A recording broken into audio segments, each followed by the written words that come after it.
사랑하는 이글스필드 가족 여러분, 지난밤에도 평안하셨습니까? 3월 10일 수요일 아침입니다. 주님이 주신 새날입니다. 오늘도 여러분의 삶 가운데 좋으신 주님의 평강이 함께 하시기를 소망합니다. 이 아침에 우리가 함께 나눌 말씀은 시편 60편 말씀입니다. 시편 60편 1절에서 12절까지를 제가 읽도록 하겠습니다. 하나님이여, 주께서 우리를 버려 흩으셨고 분노하셨사오나 지금은 우리를 회복시키소서. 주께서 땅을 진동시키사 갈라지게 하셨사오니 그 틈을 기우소서. 땅이 흔들림이니이다. 주께서 주의 백성에게 어려움을 보이시고 비틀거리게 하는 포도주를 마시게 하셨나이다. 주를 경외하는 자에게 깃발을 주시고 진리를 위하여 달게 하셨나이다. 주께서 사랑하시는 자를 건지시기 위하여 주의 오른손으로 구원하시고 응답하소서. 하나님이 그의 거룩하심으로 말씀하시되 내가 뛰놀리라. 내가 세겜을 나누며 숫꽃 골짜기를 측량하리라. 길르앗이 내 것이요 므낫세도 내 것이며 에브라임은 내 머리에 투구요 유다는 나의 규이며 모압은 나의 목욕통이라. 에돔에는 나의 신발을 던지리라. 블레셋아 나로 말미암아 외치라 하셨도다. 누가 나를 이끌어 견고한 성에 들이며 누가 나를 에돔에 인도할까? 하나님이여, 주께서 우리를 버리지 아니하셨나이까? 하나님이여, 주께서 우리 군대와 함께 나아가지 아니하시나이다. 우리를 도와 대적을 치게 하소서. 사람의 구원은 헛됨이니이다. 우리가 하나님을 의지하고 용감하게 행하리니 그는 우리의 대적을 밟으실 이심이로다. 아멘. 다윗은 살아생전에 참 많은 전쟁을 치렀습니다. 나라를 세우고 국가를 견고하게 만들어가는 과정 속에서 거쳐가야 했던 길이라고 말할 수도 있지만 전쟁이 주는 막대한 고통, 특별히 전쟁에 동원되고 싸움터에 나가야 했던 수많은 백성들의 아픔과 가족을 잃은 사람들의 슬픔, 삶의 터전이 위협받는 어려움은 외면할 수 없는 고통과 아픔입니다. 그런 의미에서 전쟁은 없어야 하는 것이 최선이겠지만 현실 세계에서는 그렇지 않습니다. 여전히 국가 간에, 민족 간에 분쟁이 있고 대결이 사라지지 않습니다. 그에 따라서 아픔과 슬픔이 대를 이어가고 적대감이 유전되고 복수심이 세대를 거치면서 자라갑니다. 가슴 아픈 일입니다. 온전한 평화의 세상은 마지막 날 하나님의 나라가 임할 때 이루어지겠지만 그 날을 바라보며 우리는 오늘의 평화를 위해서 기도하고 그 평화를 만들고 유지하는 일에 힘을 보태며 살아가야 할 것입니다. 그것이 하나님 나라를 사모하는 태도일 것입니다. 1절에서 3절까지의 말씀 그리고 10절을 보면 다윗은 지금 이스라엘이 전쟁에서 크게 패배하였음을 말하고 있습니다. 땅이 흔들리는 것은 물리적인 현상인 지진을 나타내는 표현이라기보다는 전쟁의 패배로 인한 이스라엘 백성들의 혼돈, 낙심, 좌절 이런 것을 표현하는 것으로 볼 수 있습니다. 포도주를 마시게 하셨다는 것은 포도주를 마시고 정신을 차리지 못하고 비틀거리는 것처럼 고통 속에서 비틀거리고 쓰러져가는 이스라엘을 표현하는 것이라고 말할 수 있습니다. 시인은 이런 어려움이 하나님께서 그들을 버리셨기 때문에 찾아온 것이라고 말하고 있습니다. 그렇다고 해서 하나님께서 왜 그 백성들을 위기 속에 넣으셨는가? 이스라엘에게 어떤 죄가 있는가? 이런 질문을 던지지는 않습니다. 그저 하나님께서 마치 자기 백성이 아닌 것 같이 그렇게 대하고 계신다는 사실만 말하고 있습니다. 현실만 말하고 있다는 것입니다. 이것은 무척 중요한 태도입니다. 우리는 어떤 일, 특히 이해하기 힘든 고난이나 고통 앞에서 왜? 라는 질문을 던지는 것을 좋아합니다. 이 고통이 무엇인지, 어떤 죄가 이런 결과를 가져왔는지를 찾으려고 하는데 익숙합니다. 어떤 경우에는 필요한 질문입니다. 잘못이 있었다면 마땅히 고쳐야 하기 때문입니다. 그런데 왜? 라는 질문에만 사로잡혀 있으면 정죄하고 판단하는 대로 가버릴 수가 있습니다. 고난과 위기는 하나님의 징벌이 되고 마는 것이지요. 이런 태도가 발전되면 선한 사람에게는 복이, 악한 사람에게는 고난이 찾아오는 것이라고 생각하게 되기 쉽고, 잘 되고 성공하는 사람은 하나님이 함께 하시는 증거가 되고, 실패하거나 어려움이 찾아오면 하나님이 함께 하시지 않는다는 증거가 되고 맙니다. 안타깝지만 그렇게 되면 욥의 세 친구와 같이 되고 마는 것이지요. 고통당하는 사람들 앞에서는, 위기에 빠진 사람들 곁에서는 왜? 라는 질문보다 더 긴급한 질문이 있습니다.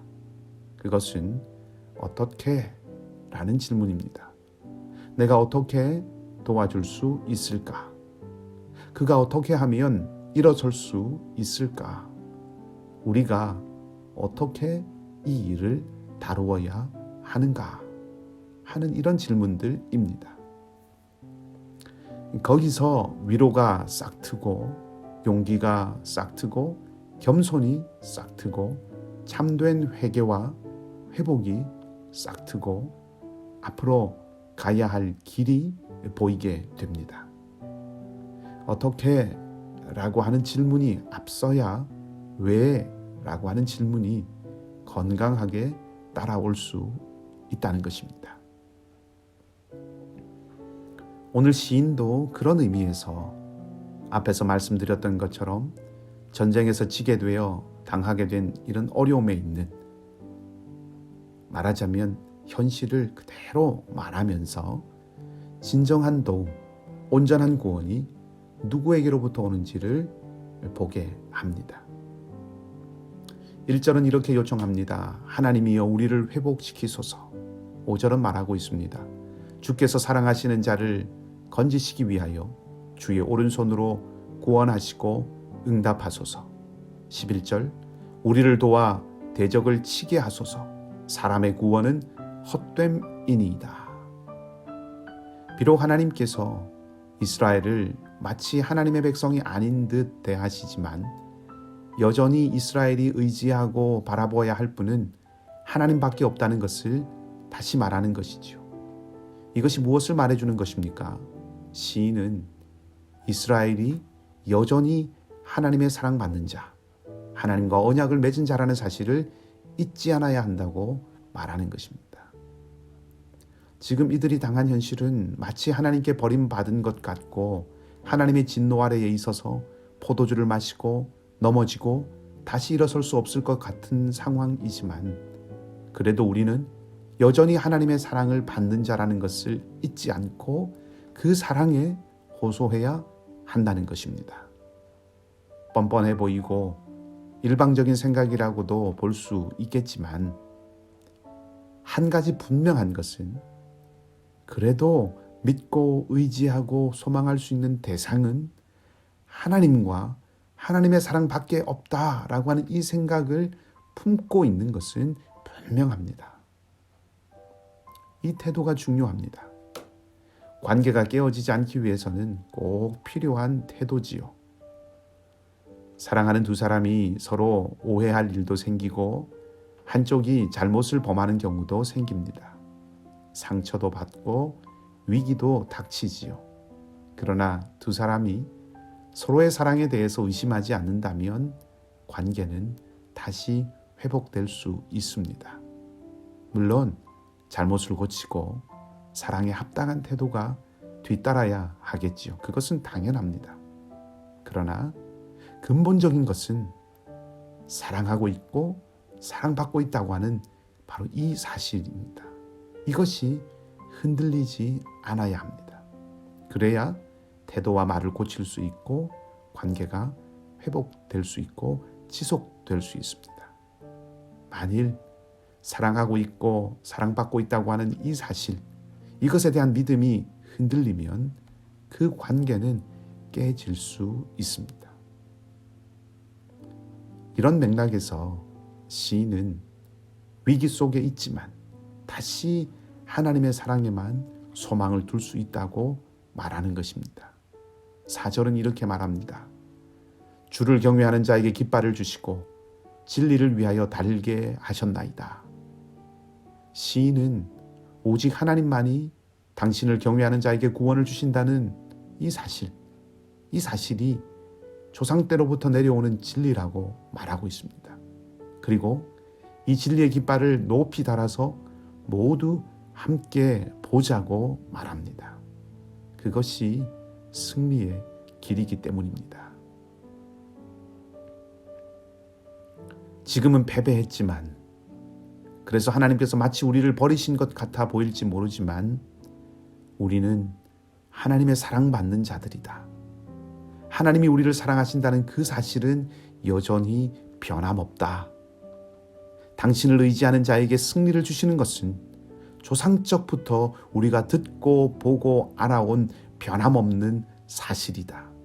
이제 다시 하나님을 의지하자. 그것이 우리가 전쟁에서 승리하고 살 수 있는 유일한 길이다. 이렇게 말하는 것이지요. 이것이 진리의 깃발입니다. 당신을 의지하는 자는 구원하신다는 이 진리의 깃발을 항상 쳐다보아야 합니다. 우리의 죄와 허물을 아무것도 아닌 것으로 하찮게 여겨도 된다는 말씀이 아닙니다. 심각하게 다루어야 합니다. 그러나 근본적인 것은 잊지 않아야 한다는 것입니다.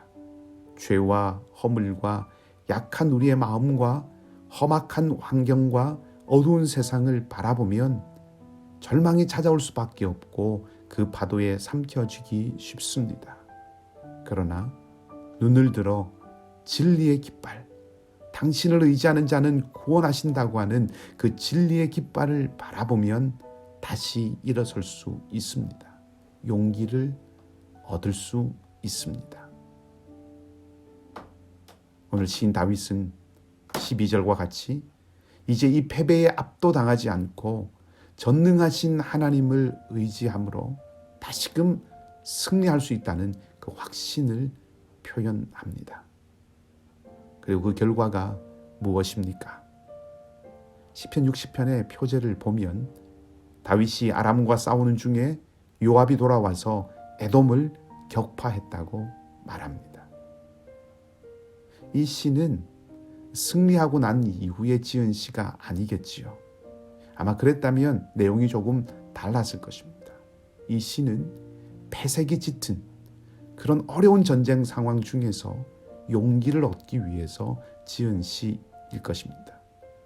그리고 그 결과를 오늘 표제로 붙였겠지요. 내가 그 어려움 가운데 이런 믿음을 고백하였더니 하나님께서 이런 승리를 주셨다라고 말하는 것입니다. 하나님의 도우심을 바라고 하나님의 편에 서는 것 외에는 이길 수 있는 길이 없습니다. 그것이 인생의 비밀입니다. 우리의 삶에서 내가 진정으로 신뢰하고 의지하는 것은 무엇입니까? 우리의 마음이 흘러가 앉게 되는 것, 우리의 마음이 흘러가 머물게 되는 것, 그것이 우리가 의지하는 것입니다. 다윗은 자신의 목숨이 위태위태한 전쟁의 경험을 통해서 우리에게 목숨을 건 교훈을 주고 있습니다. 하나님은 우리의 과거, 현재, 그리고 미래를 통해 궁극적으로 우리를 구원하시고 건지시는 분이십니다. 그 하나님만 의지하고 그 하나님만 신뢰하십시다. 마침내 이기게 하실 전능하신 하나님을 신뢰하십시다. 우리가 그 하나님의 사랑받는 자임을 잊지 마십시다.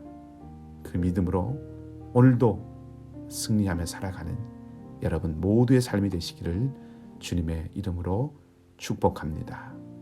기도하겠습니다. 하나님, 수많은 인생의 날들 중에는 어려움과 고통이 깃드는 날들도 있습니다. 캄캄함과 두려움이 가득한 순간들도 있습니다. 그러할 때에 하나님이 함께 계시지 않는 것 같은 마음도 들고 하나님이 마치 우리를 버리시고 포도주를 마시게 하셔서 비틀거려 넘어지게 하시는 것처럼 보일 때도 있습니다. 하지만 하나님, 우리가 잊지 않기를 원합니다. 그러나 여전히 우리는 하나님의 사랑받는 자녀이고 하나님은 우리를 사랑하시며 그 캄캄한 어둠이 찾아오는 그때가 진정으로 하나님을 의지해야 하는 순간이라는 것을 잊지 않기를 바랍니다. 가장 깊은 절망의 순간이 소망의 때이며 소망이 가장 크게 빛을 발하는 때임을 기억하기를 원합니다. 그리고 그 소망이 역설적이게도 가장 무기력한 순간에 우리에게 하나님이 주시는 새 힘을 얻게 하는 통로임을 알기를 원합니다. 인생의 어두운 순간에 약할 때 강함이 되시는 하나님을 만나고 경험하게 하여 주시옵소서. 사랑하는 이글스필드 모든 가족들을 오늘도 지켜주시고 함께 해주시기를 원하며 주님이 우리를 위해서 고난당하시고 사랑을 보이신 사순절의 그 정신이 오늘 우리 각자의 삶의 자리에서 드러나고 실천되기를 원하며 우리를 건지시는 좋으신 주님 예수 그리스도 이름으로 기도하옵나이다. 아멘. 말씀을 기억하시고 각자 기도하시고 오늘도 주님의 은혜 가운데 거하시기 바랍니다.